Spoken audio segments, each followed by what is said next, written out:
So according to Pride of Detroit, we knew this already. The salary cap has been for the 2023 NFL season will go from $208.2 million to $224.8 million for the 2023 season. Now, right now, the Detroit Lions are sitting approximately at 16.2 million. Okay? Now y'all might be like, bruh, what's that gonna do? Well, I can tell you what that do for me, but we ain't talking about me. We talking about the Detroit Lions and the salary cap. According to Pride of Detroit, the 16.2 million is the 13th most available in the league. There are 14 teams that are over the cap despite the increase. So does that mean that that's an additional 16 million that will be added to the Detroit Lions? $16.6 million, if my math is correct, is what the salary cap will go up from 2022 to 2023. So you're talking about right now, if that is the case, that's 32 million. 32 million. And I wanted to say something that I have been wrong about for the past 6 months is that DJ Chark, he got all his money. He got all his $10 million. But for cap purposes, 50% of that will be directed toward the 2023 and 2024 cap. Okay? There will be a little bit of dead cap next year and no dead cap in 2024.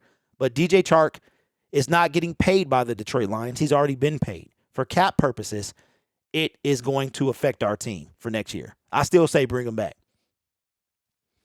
So, the Detroit Lions, we talked about it last year, that we can free up some space. We can free up some space. Nick, hold on now. Hold on, bro. I got to come back to that. We got to free up some space. Brockers got to go. Harris got to go. Romeo, I'm not sure. It depends on what they do in the draft and how much they see. But Romeo can clear up a bunch as well. And it's one more. It's one more person. Yes, Nick says 224.8 million will be the cap next year. That is correct. That is 16 million more than it was in 2022. So my thing is with that, right? So we're already 16.2 over it already. We get that additional 16, right? And then we cut people, right? We cut people. So if I'm understanding this correctly, we can save 28 million by cutting Harris, Brockers, Romeo, and one more. Vaitai. There it is. That's who it is. We can save 28. So if I've done my math correctly and I'm understanding this right, 32 plus 28 is $60 million. Is that right? So if we make those moves, will we be $60 million over the cap? Because I'm assuming that 16 million is what we are now before the increase, which will add another 16 plus million, which we cut when we cut 4 people. And at this point, the only person I think makes it to me is Romeo. He's on the fence, 50-50. I think the three of them, Brockers, there's no reason for him to be here. Vaitai, there's no reason for him to be here. And Harris, there's no reason for him to be here. I think our team is going to look a lot different. No Austin Bryant. A couple Harrises will be gone probably. Now, why are we talking about this? Paul says, has Brett Holmes made a big signing yet besides Goff? Not really. He has not. He also has not signed a player to a 3-year deal, and I don't think he does it this year. The Lions have 8 picks currently. Nick says right now it says we have $15,851,191 in cap space for next year. Because I don't think, Nick, it's gone up yet. I think maybe the new league year or something that goes up, which is another 6 weeks away. That's my guess. I don't really pay attention to the salary cap dates and all that stuff, but I think that's when it would go. That's my guess. Patty says Trinity Benson, bro. Trinity Benson is making nothing. He's making about $700,000. So you're talking about, we're looking at, okay, Mr. Poole says salary cap won't adjust. That's what I thought. I thought it was the new league year. So I'm thinking, so you're telling me that we go into March, the middle of March. I think it's March 16th, 17th, somewhere around there. It starts around the same time free agency does. I want to say, yeah, that's when it does. It's right around the time the new league year starts, and then the tampering period is not, don't quote me on that, though. I don't remember yesterday, let alone last year. So my thing is, with that, we go in, we 16.2, we go in at 32, we cut these 4 guys, okay? We $60 million. Let's say we keep Romeo. Romeo saves us 7.5, but let's say we keep him. That's still 53. Now we gotta sign the rookies. We gotta re-sign our free agents. Jamal Williams, DJ Chark, Khalif Raymond, and Josh Reynolds are already on the roster. So Alexander Zaloni, he's another one. There's gonna be some cats that go. I don't think the turnover, like it was last year, it was a huge. We just kept re-signing. All we did is when free agency, we just re-signed our players over and over and over. I don't think that happens as much this year. I think it happens about 50%.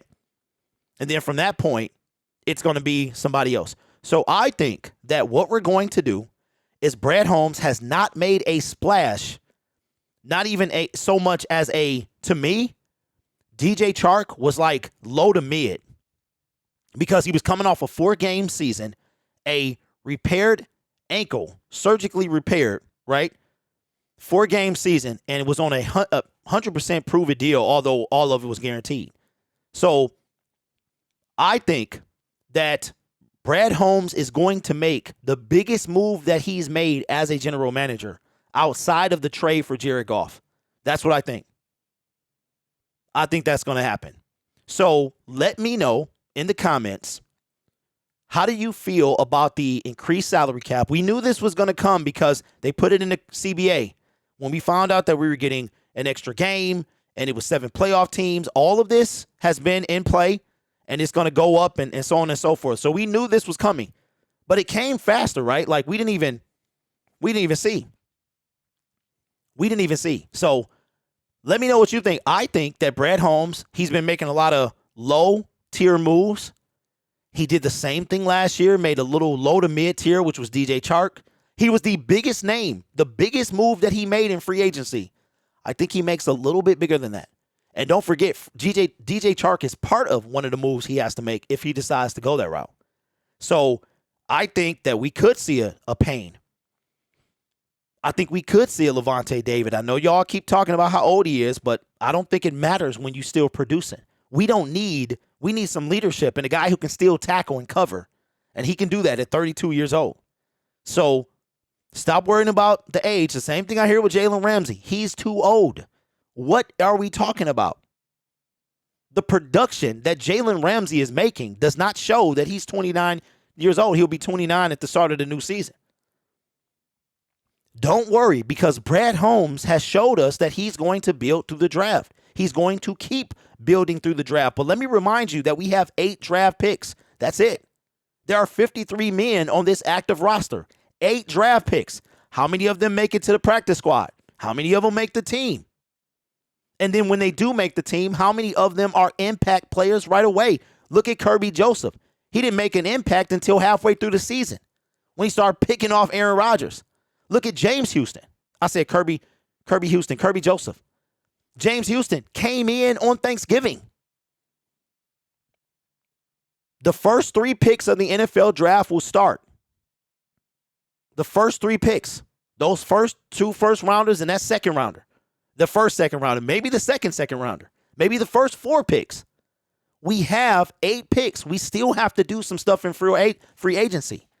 If you look at the Cincinnati Bengals, they have built through the draft, but they need some offense. They need an offensive line. Okay, they got to make moves. Hayden Hurst, just a couple tight end. You know what I'm saying? So my thing is, don't worry. Brad Holmes got this. He's going to continue to do what he's been doing, which is build through the draft, but we got to plug some holes up. Let me know what you think.